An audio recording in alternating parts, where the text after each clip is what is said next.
Gimana kabarnya teman-teman, sehat? Sehat.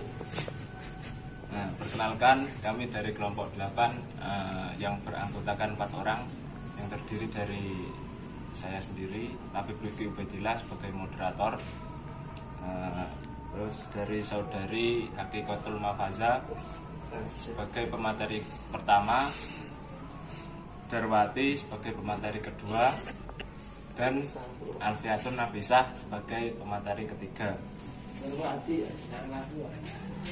Langsung saja untuk sesi pertama, kami akan mempresentasikan makalah kami dengan tema mempersiapkan buku ajar bahasa Arab. Untuk pemateri pertama, waktu dan tempat saya persilahkan.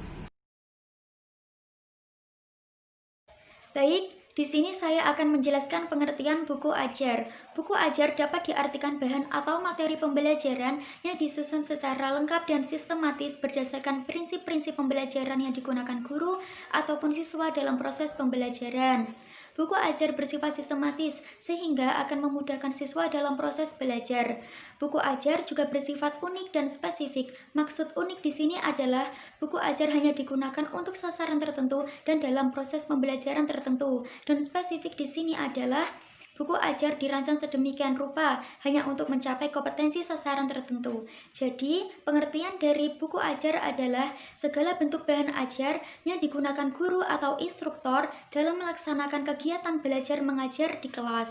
Buku yang biasa digunakan oleh guru ataupun siswa adalah Durusul Lughah Al-Arabiyyah lil Atfal. Melanjutkan materi yang kedua, yaitu karakteristik buku ajar bahasa Arab. Sebagai buku referensi, buku ajar bahasa Arab ini memiliki karakteristik yang berbeda dengan buku yang lainnya, seperti buku fiksi atau buku bacaan yang lainnya. Secara umum, buku teks merupakan karya tulis ilmiah. Oleh sebab itu, karakteristik buku teks sama dengan karya ilmiah. Dari segi isi, buku teks berisi seperangkat pengetahuan atau informasi yang dapat dipertanggungjawabkan keilmiannya. Dari segi sajian, materi dalam buku teks disajikan dengan pola penalaran tertentu, sebagaimana pola penalaran ilmiah, induktif, deduktif, atau campuran. Sedangkan dari segi format, buku teks mengikuti konvensi buku ilmiah, baik dari segi penulisan, pengutipan, pembagian, atau pembahasannya. Buku ajar ini termasuk komponen terpenting dalam suatu pembelajaran. Dan buku ajar ini menjadi salah satu bahan pembelajaran yang utama, sebagaimana disebutkan dalam Peraturan Menteri Pendidikan dan Kebudayaan Republik Indonesia Nomor 8 Tahun 2018 tentang buku yang digunakan dalam satuan pendidikan pasal 1, yaitu buku ajar adalah sumber pembelajaran utama untuk mencapai kompetensi dasar dan kompetensi inti dan dinyatakan layak oleh Kementerian Pendidikan dan Kebudayaan untuk digunakan pada satuan pendidikan.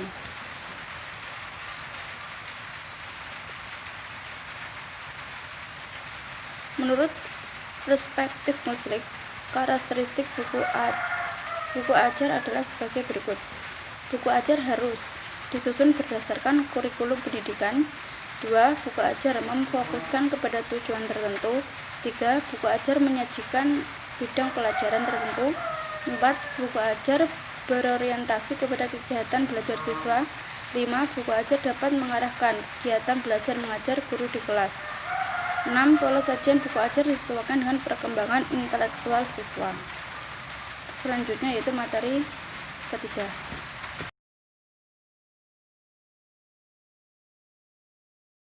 Baik, saya akan melanjutkan pembahasan materi yang ketiga, yaitu tentang asas-asas penyusunan buku ajar. Dalam pembuatan buku ajar, itu harus memperhatikan landasan atau asas-asas penyusunannya. Hal itu penting dilakukan agar buku ajar yang dihasilkan dapat menjadi bahan rujukan yang sesuai dengan situasi dan kondisi siswa yang menggunakannya. Menurut Al-Ghazali, ada 3 asas yang perlu diperhatikan dalam penyusunan buku ajar. Yang pertama yaitu asas sosial budaya atau al-asas al-istima' as-saqafi. Dalam mengembangkan bahan ajar, bahasa Arab perlu memperhatikan kebudayaan pemilik bahasa tersebut, yakni bahasa Arab. Jadi seseorang yang mempelajari bahasa asing tertentu tidak akan dapat memahaminya dengan baik tanpa memahami kebudayaan masyarakatnya. Contoh, seseorang non-Arab yang mempelajari bahasa Arab, dia tidak akan mampu memahami bahasanya secara sempurna atau baik sebelum memahami masyarakatnya atau sosiokultural masyarakat Arab tersebut atau memahami budaya Arabnya.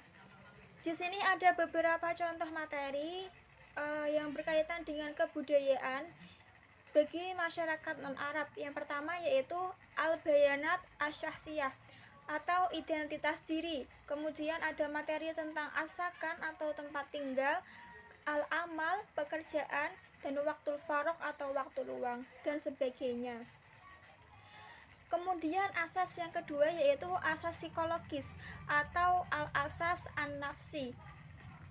Terdapat syarat-syarat psikologis yang perlu diperhatikan dalam merancang atau menyusun buku ajar bahasa Arab.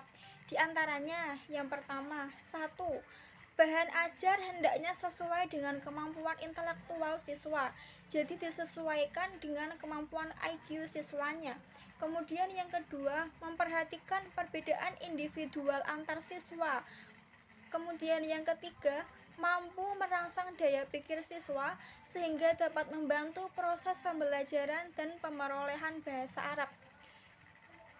Kemudian yang ketiga, adanya integrasi antara buku siswa, buku pegangan guru, dan lain-lain. Jadi saling berkaitan. Kemudian asas yang ketiga yaitu asas kebahasaan dan pendidikan atau al-asas al-lughawi wa al-tarbawi. Di sini, asas kebahasaan yang dimaksud adalah memperhatikan bahasa yang akan diajarkan kepada siswa, meliputi unsur-unsur keterampilan bahasa, sehingga materi yang disajikan sesuai dengan tujuan-tujuan yang telah ditetapkan. Seperti keterampilan berbahasa, bahasa Arab kan itu ada beberapa maharoh. Yang pertama ada maharoh qiraah, maharoh istima', maharoh kitabah, dan maharotul kalam. Kemudian asas pendidikan di sini yang dimaksud adalah hal-hal yang terkait dengan teori pendidikan dalam pengembangan bahan ajar, seperti materi. Materi itu dimulai dari yang mudah ke yang sulit, dari yang mudah ke yang kompleks, kemudian dari yang konkret ke yang lebih abstrak, dan dari ke detail ke suatu yang terkonsep atau sebaliknya. Jadi seperti itu asas-asas penyusunan buku ajar. Jadi cukup sekian pemaparan materi dari kelompok kami. Jika ada kesalahan dan kehilafan kami dalam menyampaikan materi atau kurang jelasnya dalam menyampaikan materi, kami mohon maaf yang sebesar-besarnya.